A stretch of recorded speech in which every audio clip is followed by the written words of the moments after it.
स्वागत है। और सबसे पहले मैं माफ़ी चाहूँगा, ये वीडियो जो आपके पास आएगी वो थोड़ी सी लेट हो सकती है, बिकॉज जो टेक्निकल हमारा बंदा है जो इस वीडियो को मर्ज करता है वो थोड़ी देर के लिए या कुछ दिनों के लिए अपने गांव गया हुआ है। तो मैं माफ़ी चाहूँगा, जब तक वीडियो आपके पास आए तो काफ़ी टाइम हो गया होगा। ठीक है, तो आपसे एक बार रिक्वेस्ट है, एक बार अपने नोट्स या फिर वीडियो के दोबारा एक बार क्विक में देख लीजिएगा। ठीक है, चलिए। लास्ट टाइम जब हमने बात करी थी मेरे को जहाँ तक याद है हमने फॉर्मल सेक्टर पर डिस्कशन किया था। और फॉर्मल सेक्टर के अंदर मैंने कुछ आपके इसके फीचर्स बताए थे, जैसे कि एक सुपरवाइज करने के लिए एक ऑर्गेनाइजेशन होती है जिसका नाम क्या होता है, आरबीआई। ये क्या कैसे गवर्न करता है? सबसे पहले तो ये देखता है कि लोन या फिर अगर हम कहें मिनिमम कैश बैलेंस हर बैंक मेंटेन कर रहा है या नहीं कर रहा है, और गाइडलाइंस भी बनाता है। दूसरी बात हमने क्या नोटिस करी थी कि आरबीआई इस बात पे भी फोकस करता है कि लोन जो है स्मॉल स्केल्स इंडस्ट्रीज या फिर फार्मर्स या फिर ट्रेडर्स को भी दिया जाए, ना कि सिर्फ प्रॉफिट मेकिंग ऑर्गेनाइजेशन को। ठीक है, इसी तरह हमने तीसरी चीज क्या देखी थी कि आरबीआई यहाँ पे एक तरह से बैंक का रोल अदा करता है, मतलब बैंकों का बैंक बनता है। ठीक है, अच्छा। और ये मैंने सीक्वेंस में नहीं लिखा है, वैसे मैंने अगर आपको नोट्स आप लोग देखोगे तो आपको नोट्स क्लियर मेंशन होंगे। अभी बस मैं एक क्विक रिव्यू करा रहा हूँ। अगर आपको कोई और पॉइंट्स माइंड में आ रहा है तो वीडियो पॉज करके सोचो और उसे एक शब्दों में बयां करने की कोशिश करो। बिकॉज कितने भी मैं नोट्स लिखवा लूँ, आप कितनी भी बुकों से पढ़ लो, आप कितनी भी यूट्यूब पे वीडियो देख लो, आप कितने भी टीचर से पढ़ लो, जब तक आप ये बात नहीं समझोगे कि आपके माइंड में जो आया है थॉट या फिर जो आपको पॉइंट लग रहा है, आप उसे सही शब्दों में, चाहे वो ग्रामेटिकली हो या फिर सीक्वेंस में यानी एक ऑर्डर में ना हो, तब तक आपको वो आंसर इनवैलिड है। और जब तक आंसर इनवैलिड है, नंबर आपको पूरे किस बात के लिए दिए जाएंगे। चलिए, आज की जो हम वीडियो में बात करेंगे वो हम बात करेंगे बेसिकली क्या कि इनफॉर्मल सेक्टर क्या होता है, इसके फीचर्स जानेंगे, और इसी से रिलेटेड एक बहुत ही बेहतरीन क्वेश्चन जिसकी इतनी वैरायटी होगी ना, जैसे अगर आप लोगों ने आइसक्रीम खाई है, आइसक्रीम होती तो एक ही है लेकिन उसके अंदर वैरायटी कितने होते हैं, फ्लेवर। इसी टाइप से क्वेश्चनों के अंदर ना इतनी वैरायटी है इससे रिलेटेड। मैं आपको जब मैं टॉपिक पढ़ा दूंगा उसी समय मैं कुछ क्वेश्चन भी साथ के साथ लिख के दूंगा। कुछ तो ऐसे होंगे जो एनसीईआरटी में पूछेंगे, लेकिन कुछ क्वेश्चन ऐसे भी होंगे जो बने उसी से ही हैं लेकिन थोड़ा सा लैंग्वेज में ट्विस्ट कर रखा है, और वो ही चीज आपको खुद समझनी है। मैं फिर एक बार रिपीट कर रहा हूँ, आप कितनी भी वीडियोस देख लीजिए, कितनी बार भी चैप्टर पढ़ लीजिए, कितनी बार भी कोई भी नोट्स के रिवाइज कर लीजिए, आप कितनी बार भी क्वेश्चन को लिख के देख लीजिए, जब तक आप ये नहीं समझेंगे कि आपको क्या चीज लिखनी है और कैसे लिखनी है, तब तक आप कुछ नहीं कर पाएंगे।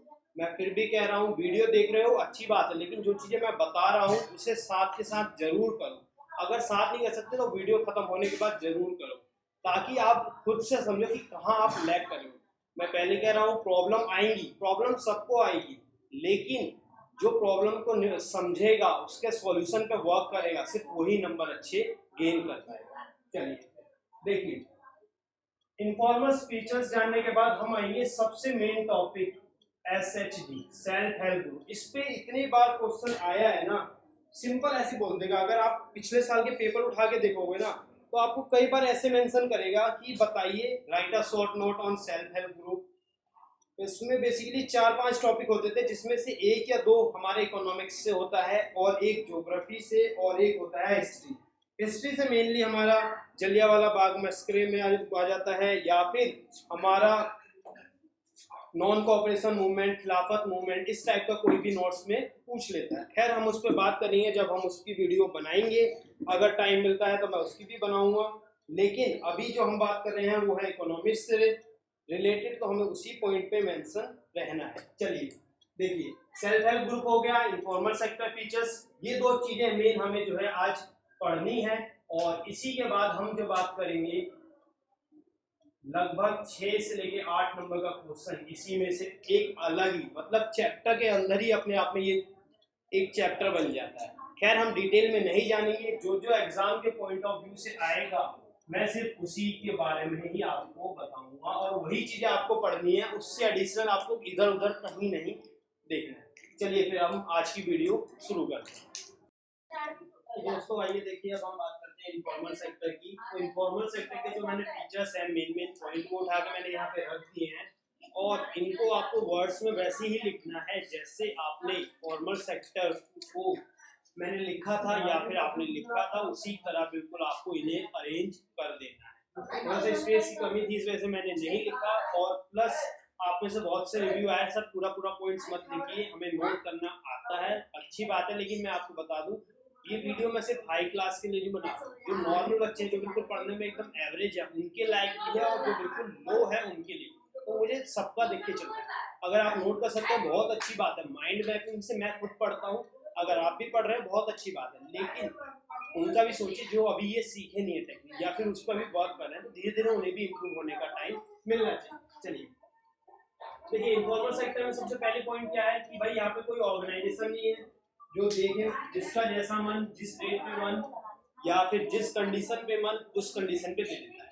इसकी खास करके है ना, जो 80s या फिर 90s की मूवी थी बॉलीवुड, उनमें हर किसी में एक लाला या मुन्नी मिलता था, या ठाकुर, जो इसी तरीके से लोन देता था कि 20%, 30%, 50%, कुछ अलग अलग तरह के रेट मतलब सब चलते थे। तो लाला मुन्नी में इसी तरह इसको बहुत कॉमनली वर्ड यूज किया जाता है। ठीक है, वैसे अगर मैं आपसे पूछूं कि बताइए इनफॉर्मल सेक्टर के या इनफॉर्मल लोन देने के क्या क्या सोर्सेज हैं, तो उन्हें आप क्या बताइए? सबसे पहला तो इसके अंदर आएगा अपने ही रिलेटिव्स, लड़का बेटी लड़का नहीं, ठीक है, अपने ही लोग होते हैं जो इंटरेस्ट पे पैसे देते हैं, और दूसरे होते हैं फ्रेंड्स, और उसके बाद आते हैं गांव के मनी लेंडर, और इसके बाद लैंडलॉर्ड, और हमारे इसी तरह अगर मैं और डालना चाहूँ तो गांव के जो मुनीम होते हैं, उन्हीं को वैसे मनी लेंडर कहते हैं, लेकिन ये भी होते हैं।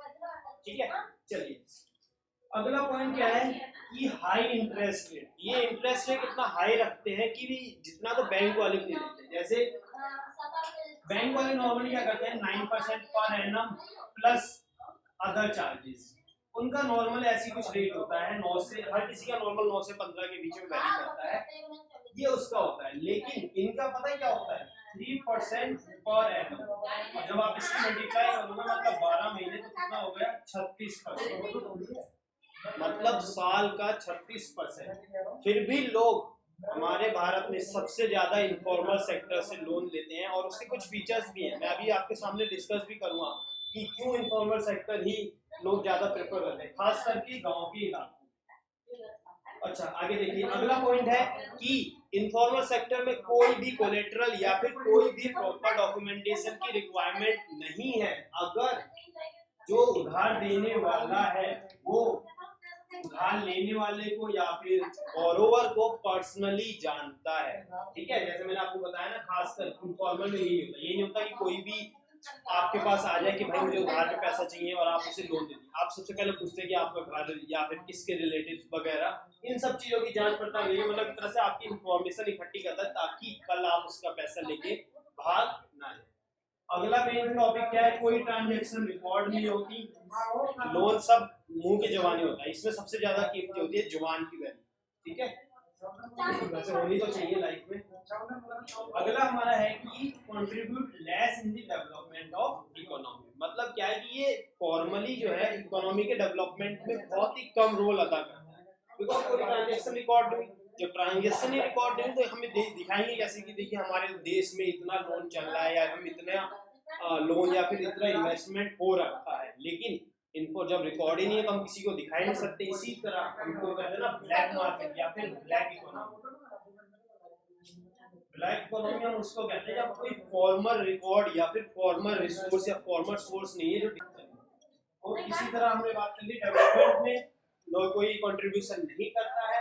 ये कुछ हमारे पॉइंट्स थे फॉर्मल सेक्टर के, जिनका इस्तेमाल आप कहाँ करेंगे। अब कुछ क्वेश्चन देखते हैं जहाँ आपको इन सभी पॉइंट्स को मेंशन करना है। जैसे कि सबसे पहला पॉइंट है कि बताइए why do we need to expand formal source of credit in India, ये एनसीईआरटी का क्वेश्चन है। और अगर आप पेपर उठाओगे ना तो 2013,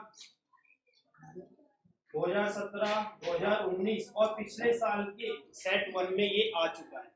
ये एनसीईआरटी का क्वेश्चन है और लाइन बिल्कुल सिंपल है। क्वेश्चन आपसे ये बोल रहा है कि बताइए हम फॉर्मल सेक्टर को ही क्यों एक्सपेंड करें या क्यों फैलाएं ज्यादा, ताकि कुछ और लाइन भी एडअप कर सकता है, जैसे मैं अपनी तरफ से ऐड करके बता दूं, ताकि रूरल एरिया इसी तरफ इन्फ्लुएंस हो।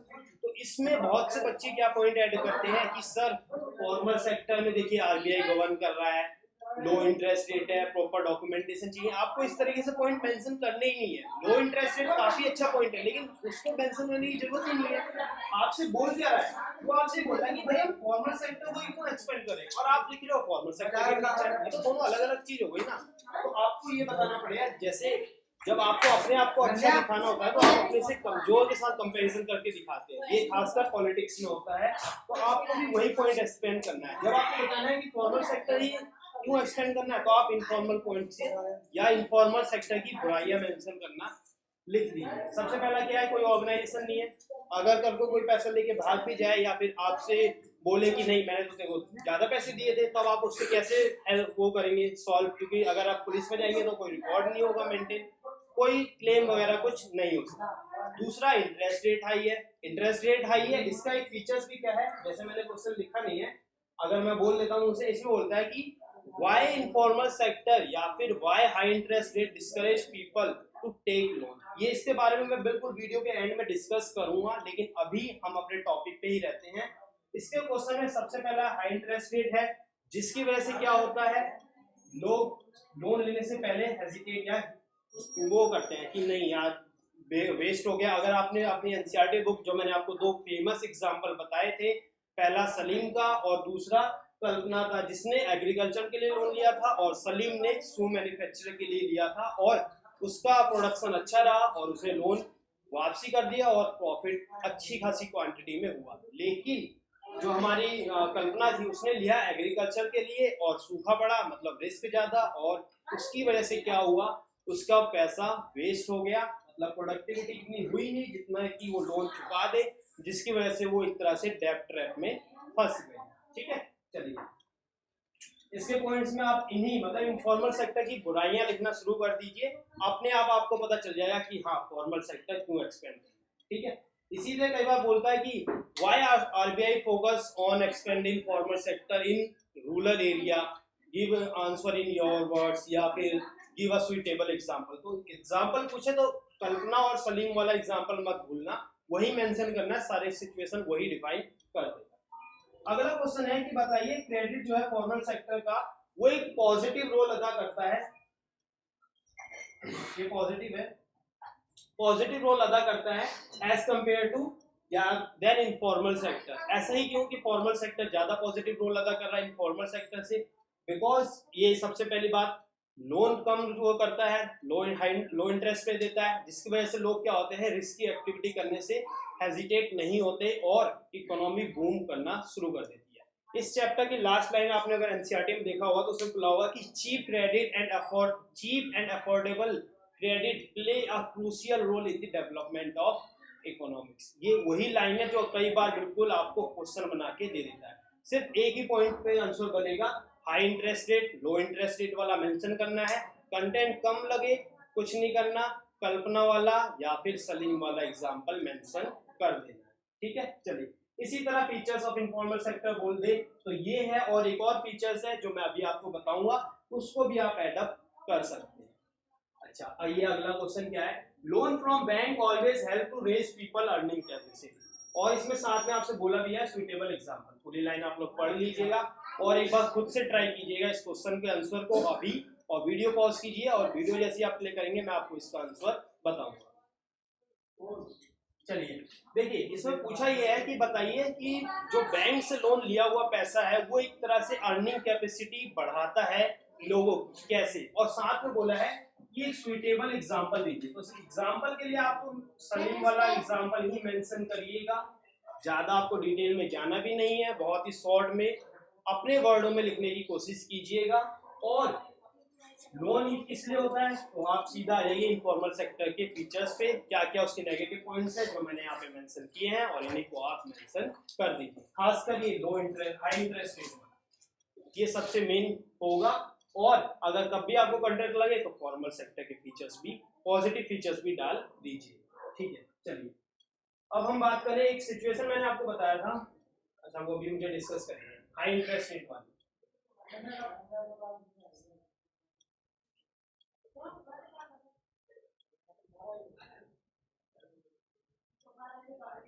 देखिए हाई इंटरेस्ट रेट होगा, इसकी वजह से प्रॉब्लम क्या होगा, इसका मतलब ये है कि हाई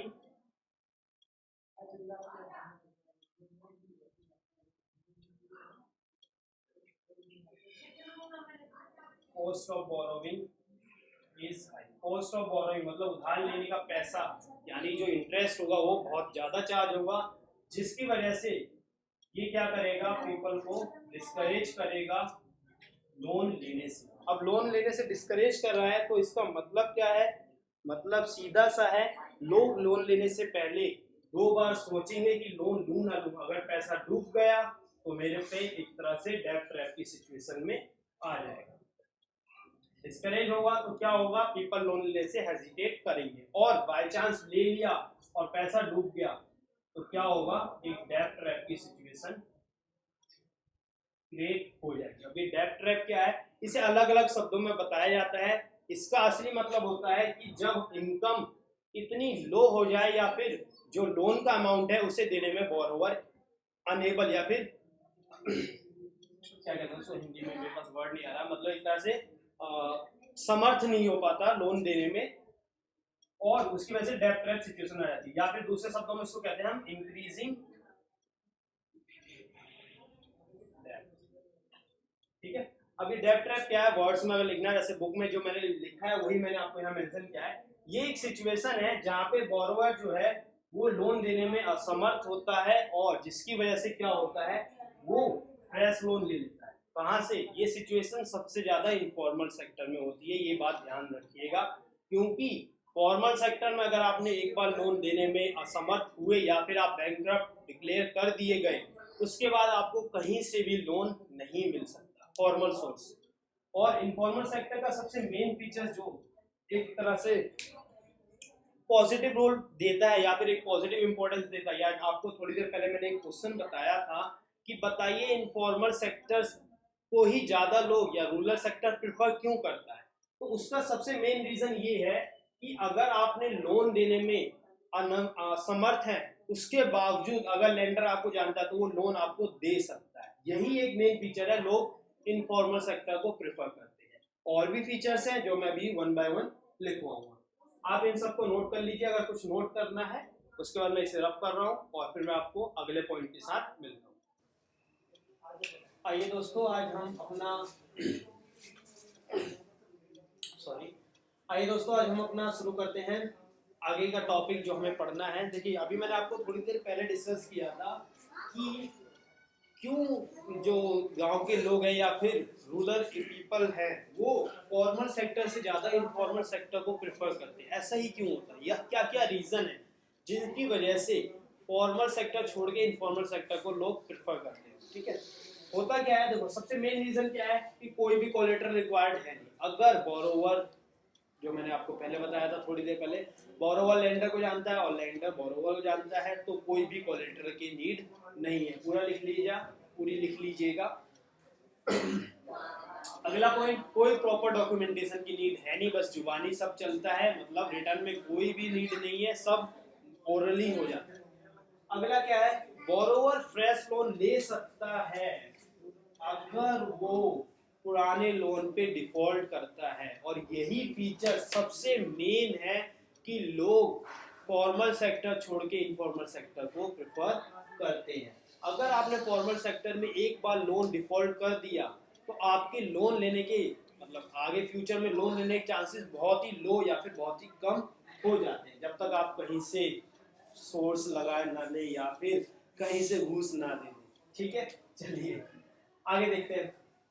अगला मेन पॉइंट है कि बोरोवर जो है वो कभी भी लोन को सेटल कर सकता है, एक ही बार में पूरा अमाउंट पे कर दे। और ये फीचर्स हर फॉर्मल सेक्टर वाले, हर जगह कहूँ फॉर्मल सेक्टर के सोर्स हर कोई ये फीचर्स नहीं देता है। कुछ ही लोग होते हैं जो ये फीचर देते हैं, प्लस वो कुछ अपनी सर्विस चार्ज करते हैं और फिर लोन को राइट ऑफ करते हैं। और यहाँ पे ऐसा कुछ नहीं है, सिर्फ इंटरेस्ट रेट ही लगेगा और आप एक ही बार में, मतलब नॉर्मली जैसे होता है ना कि कुछ लोग कहते हैं कि यार लोन ले लेते हैं 2 महीने बाद सब खत्म कर देंगे, तो ऐसे केस में लोग इस केस में ज़्यादा प्रेफर करते हैं। और गाँव में सबसे ज़्यादा यही होता है कि लोग एक ही बार में सेटल करना प्रेफर करते हैं। दूसरा क्या है कि फ्रेश लोन मिल सकता है, अगर डिफॉल्ट कर दिया तो लोग इन्हीं वजह से प्रेफर करते हैं।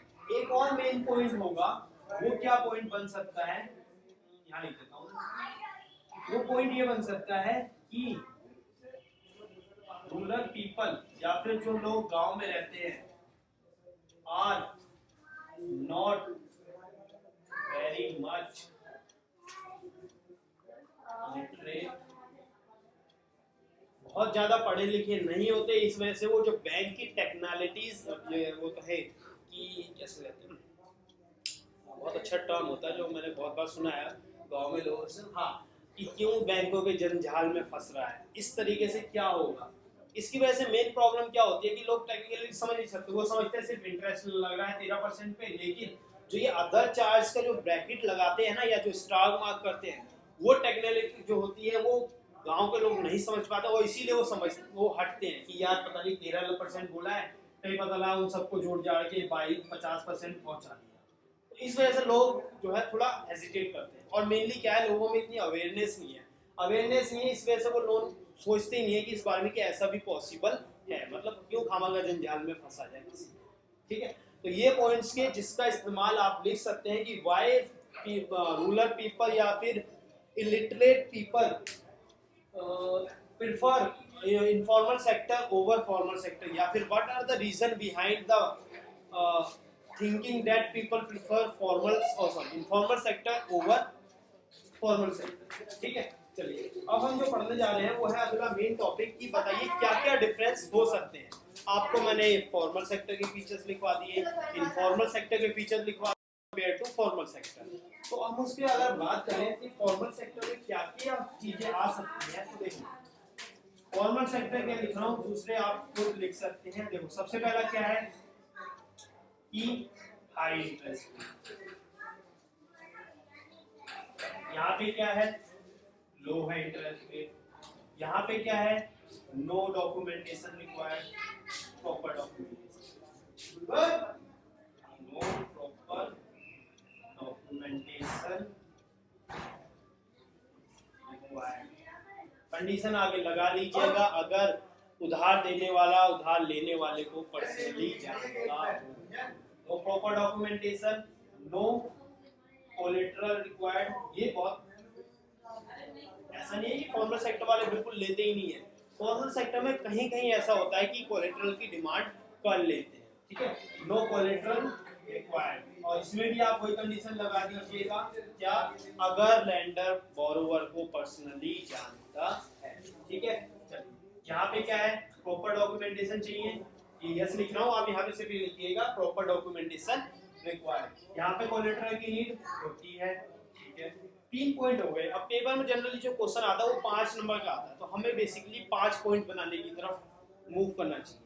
और क्या पॉइंट बन सकता है, आपको याद होगा मैंने आपको बताया था, no organisation to supervise and पूरा नहीं लिखूंगा, regulate what credit activities, regulate credit activities.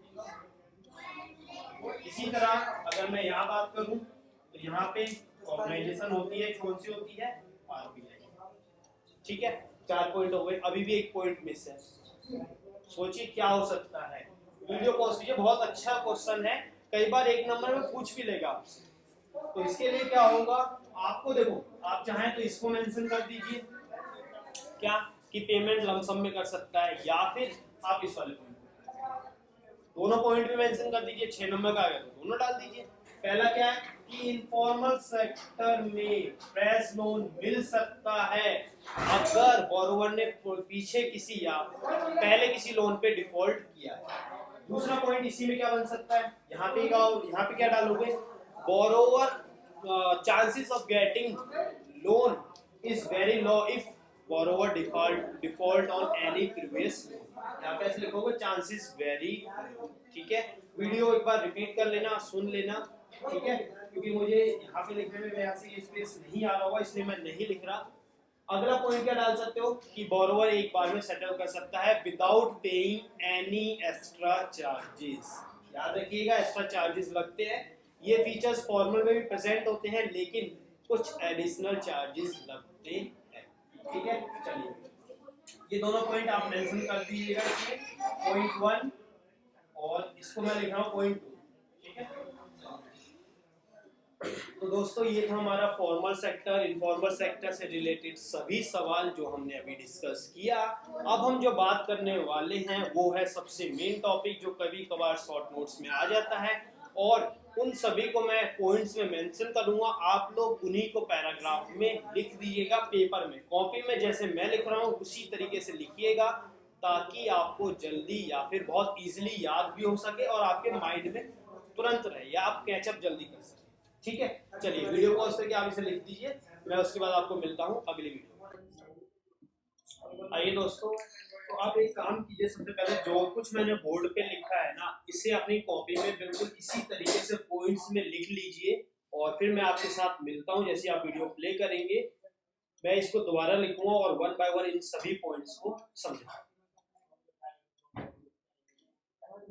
आइए दोस्तों, तो देखिए अभी जो मैंने बात करी, सबसे पहले मैंने बताया कि देखिए क्वेश्चन जो आएगा ना सेल्फ हेल्प ग्रुप पे, वो सबसे पहले ऐसे आएगा कि बताइए सेल्फ हेल्प ग्रुप कैसे मदद कर रहा है लोगों की कि वो एक तरह से सस्ते दामों पे लोन मिल जाए या फिर जो कोलेटरल की प्रॉब्लम है उससे ओवरकम कराए। कैसा भी क्वेश्चन आए या फिर आ जाए right a short note on SSG या सेल्फ हेल्प ग्रुप, आपको इन्हीं सभी पॉइंट्स को लिखना है। लेकिन जो मैंने आपको पहले क्वेश्चन बोला था उसमें मेंशन कीजिए, थोड़ा लिखिए कि आपको नीड्स नहीं है, ठीक है। पहले वाले क्वेश्चन में जब शॉर्ट नोट्स आए तो पूरे पॉइंट्स आपको एक्सप्लेन करने पड़ेंगे। चलिए देखिए सबसे पहला होता क्या है एसएसजी, इसका मतलब तो आपको पता है सेल्फ हेल्प ग्रुप।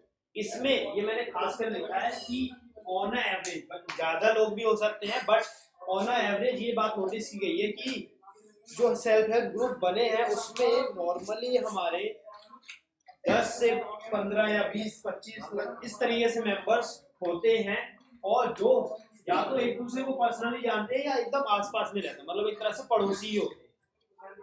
ये लोग रेगुलरली मीट करते हैं और थोड़ा थोड़ा सा कंट्रीब्यूट करते हैं, वो डिपेंड करता है। नेक्स्ट पॉइंट हुआ है कि किसकी कितनी देने की इच्छा है, वो है ना मंदिर में जिसकी जितनी श्रद्धा, उस टाइप का। कोई होता है जो ज्यादा गरीब है लेकिन वो चाहता है कि थोड़ा बहुत सेव करता रहे, तो वो नॉर्मली 25 रुपए, या कोई ज्यादा अमीर है तो 100, 500, 1000, 2000 जो उसकी कैपेबिलिटी है या कैपेसिटी है सेव करने की, वो उसी हिसाब से कंट्रीब्यूट करता है। बाद में क्या होता है कि इन्हीं सभी को, मतलब जो सभी 20-25 लोगों ने मिलाया है, एक पूल क्रिएट किया जाता है सेविंग का, मतलब पैसे थोड़े इकट्ठे हो जाते हैं जो हमारा एक अमाउंट बनता है जिसका इस्तेमाल किया जाता है किसके लिए, लोन देने की। और किसे लोन दिया जाता है, ये लोन सिर्फ अपने ही मेंबर, मतलब ये जो 15 से 20 लोग हैं इन्हीं को लोन दिया जाएगा। कोई बाहर का बंदा है, कोई थर्ड पार्टी इसमें इन्वॉल्व नहीं होगी। और क्योंकि ये दोनों एक दूसरे को पर्सनली जानते हैं तो कोलेटरल और प्रॉपर डॉक्यूमेंटेशन की नीड नहीं होगी। और साथ ही साथ क्योंकि जो लोन लेने वाला बंदा है वो इसी में का होगा, मान लो कोई थर्ड बंदा है जो इसी का एक मेंबर है, इसका नाम भी डाल लेते हैं मिस्टर एक्स। अब इसने जो लोन लेगा तो इसका थोड़ा बहुत पैसा इसने भी कंट्रीब्यूट किया होगा, तो ये इस बात को भी समझता है कि इसका क्या रोल है, ठीक है। अब ये ग्रुप डिसाइड करता है, ग्रुप के सभी मेंबर या फिर एक लीडर को वो सिलेक्ट कर लेते हैं जो डिसाइड करता है कि लोन किस रेट पे दिया जाएगा और किसे लोन दिया जाएगा, ठीक है। वो पॉइंट आप चाहे तो एडअप कर सकते हैं। साथ के साथ एक बात नोटिस कीजिएगा, ये जो इंटरेस्ट रेट होता है वो गांव के जो लाला और मुनीम होते हैं, जो इनफॉर्मल सोर्स हैं, उनसे बहुत ही लो होता है, बट फॉर्मल सेक्टर से थोड़ा सा ज्यादा हो सकता है, ठीक है। मैं ये नहीं कह रहा कि हमेशा ज्यादा ही होगा, ज्यादा हो भी सकता है, ठीक है। तो उस बात को आप मेंशन कीजिए ही मत। सबसे बात क्या है कि जो भी इंपॉर्टेंट डिसीजन है सेविंग के रिगार्डिंग या लोन के रिगार्डिंग, वो ग्रुप के हर एक मेंबर मिलके लेते हैं। अभी मिलेंगे कहाँ पे, जैसे मैंने आपको बताया था, ये हर महीने में 2 बार 3 बार रेगुलरली मीट करते हैं और उसी बात पे डिसीजन लेते हैं। अगली बात आती है कि अगर कोई आदमी लोन ना दे पाए तो क्या होगा। तो इस पे ग्रुप के सभी मेंबर मिलकर डिसीजन लेते हैं कि क्या करना है, कि उसे ग्रुप से निकाला जाए या उसी किस प्रॉपर्टी को ले लिया जाए। अगर वो कुछ ज्यादा ही, वो कहते हैं ना, जंजाल दिखा रहा है या झंझट दिखा रहा है या अपने नखरे दिखा रहा है, पैसे हैं लेकिन तब भी देने में असमर्थ ही दिखा रहा है, तो उस टाइप की सिचुएशन में डील करने के लिए ग्रुप के मेंबर मिलकर डिसीजन लेते हैं कि हमें क्या करना चाहिए, इस तरीके से। साथ के साथ जो सेल्फ हेल्प ग्रुप है वो जो गरीब लोग हैं उनकी एक तरह से हेल्प करता है किस काम में, कि वो लैक ऑफ कोलेटरल, क्योंकि जो रोजमर्रा के लेबर होते हैं उन पे लैंड तो होती नहीं है, ना ही कोई एसेट होता है जिससे दे के वो पैसे ले लें अगर उन्हें नीड है। तो वो इसीलिए क्या करते हैं, सेल्फ हेल्प ग्रुप का सहारा लेते हैं। ठीक है, सेल्फ हेल्प ग्रुप ये नहीं कि कोई भी गरीब चला जाएगा, उस गरीब को इसमें पार्ट भी होना चाहिए क्योंकि उसने थोड़ा बहुत पैसा इसमें कंट्रीब्यूट किया होना चाहिए। ठीक है, अब ये लास्ट में आप कंक्लूजन पार्ट लिखोगे क्या, कि एसएचजी जो है एक बिल्डिंग ब्लॉक है किसके लिए, रूरल गरीब लोगों के। तो वो थोड़ा बहुत सेव करते रहते हैं जिसका इस्तेमाल अगर मान लो बारिश ना हुई या फसल बेकार हुई या फिर कोई बीमारी होगी घर में या बहुत ज्यादा पैसों की रिक्वायरमेंट हुई, तब उसके लिए वो सेल्फ हेल्प ग्रुप का सहारा ले सकते हैं। इसे मोस्टली गांव के जो वुमेन्स हैं वो ज्यादा खासा देखा जाता है कि गांव के जो औरतें हैं वो आपस में मिलकर डिसाइड करती हैं। इसी लॉजिक पे या सेल्फ हेल्प ग्रुप पे ही एक बहुत ही दुनिया का सबसे बेहतरीन बैंक निकल कर आया था, वो था ग्रामीण बैंक ऑफ बांग्लादेश, जिसको फाउंड करने में बहुत ज्यादा योगदान दिया था मोहम्मद यूनुस ने, प्रोफेसर मोहम्मद यूनुस। इन्हें इसी काम के लिए नोबेल प्राइज भी मिल चुका है। ये बांग्लादेश का सेंट्रल बैंक नहीं है लेकिन ये इसी कॉन्सेप्ट पे बन के बैंक निकला है जो इसी काम में डील करता है, छोटे या गरीब लोगों को लोन देता है और ग्रुप में मेंबर्स मिलकर डिसाइड करते हैं कि क्या करना चाहिए क्या नहीं करना चाहिए। इस समय इसके मेंबर्स लगभग मोर देन 2 लाख हैं। खैर उसकी नीड नहीं है लेकिन कई बार इसी को एमसीक्यू में आ सकता है कि वो फाउंडेड ग्रामीण बैंक ऑफ इंडिया या फिर which bank is based on self help group, तो आपको यही ऑप्शन टिक करना है। ठीक है, अभी आपको कुछ नोट करना है तो कर लीजिए। इसके साथ ही हमारा ये चैप्टर है वो खत्म हो गया है। अब आप लोग कीजिए क्या, सबसे पहला काम आप अपनी एनसीईआरटी के ही सभी क्वेश्चन खत्म कीजिए।